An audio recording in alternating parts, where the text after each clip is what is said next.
L'âne et le cochon. Un âne, aux pas assurés et à la démarche confiante, parcourait un étroit sentier à travers la montagne dangereuse.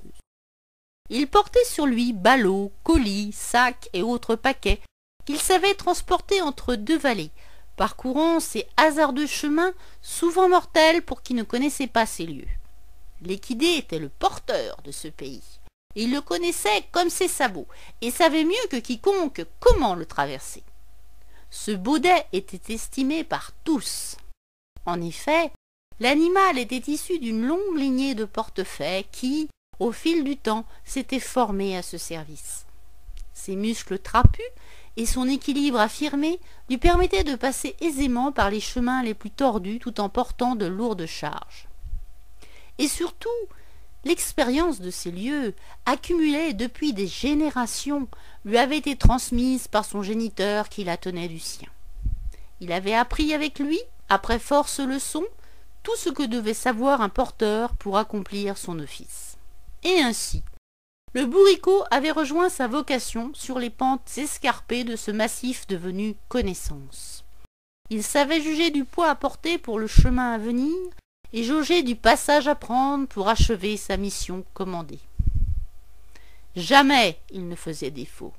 Toujours il arrivait avec son transport complet.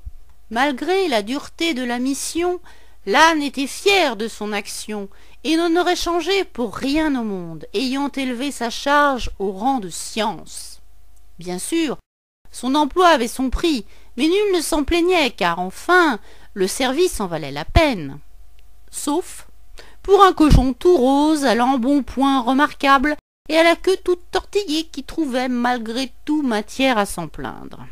C'est que le dodu n'aimait point dépendre de cet indépendant. Il aurait préféré être payé pour transporter ses marchandises plutôt que de verser son écho toujours trop selon lui.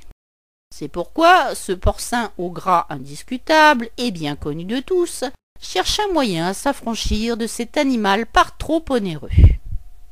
Et il trouva, bien entendu. Le rose comploteur fit venir des lamas.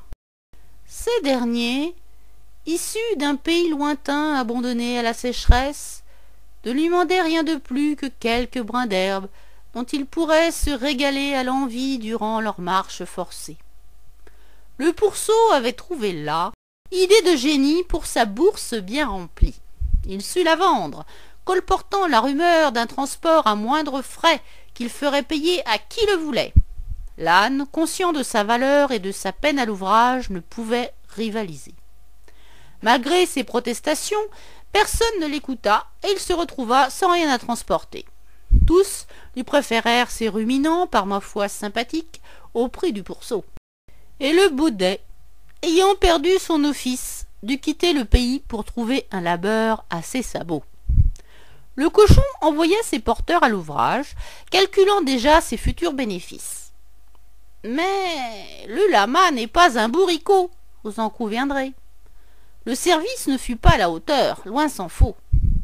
Du prix demandé peut-être, mais pas du résultat escompté. Les lamas ne connaissaient pas le pays, et encore moins le savoir de l'âne. Ils étaient souvent en retard quand il n'arrivait pas du tout. Et puis, ils ne portaient pas comme lui, ou à la rigueur comme des bourriques. Leur charge était plus légère, et parfois même, il la laissait au bord du chemin quand ils étaient partis trop lourds, ne sachant pas ce qui les attendait. Certains y laissèrent leur vie, et le porcin dut les remplacer. Finalement, les habitants des vallées décidèrent de se passer de ces étrangers qui n'étaient pas à la hauteur de leur sommet. L'âne fut regretté, bien sûr, mais il n'était plus là. Le rosé cochon, brillant par sa bonne fortune, fut vaincu par la montagne. Mais ne croyez pas qu'il se laissa aller à son infortune. Il sut vendre ses ruminants à prix d'or en boucherie pour quelques prédateurs en mal de viandes exotiques. Le cochon est ainsi, jamais à court de bonnes idées. Et notre équidé, me direz-vous? Le grison trouva dans un plat pays une marche à faire, une charge à tirer. Roulant tout le jour une meule dans un moulin, maudissant sans cesse ce traître de Goret Rose, il ne cessait de regretter son art passé qui l'avait conduit dans ces cimes où il avait connu le bonheur d'une charge bien remplie. Nul ne peut prétendre remplacer le fruit du travail et de l'expérience par un expédient. Le cochon aurait dû le savoir, mais il ne s'en souciait point. À trop vouloir l'oublier, c'est construire sa pauvreté. Apprenez, mes frères, que le meilleur labeur est moteur de richesse, quel qu'en soit le coût.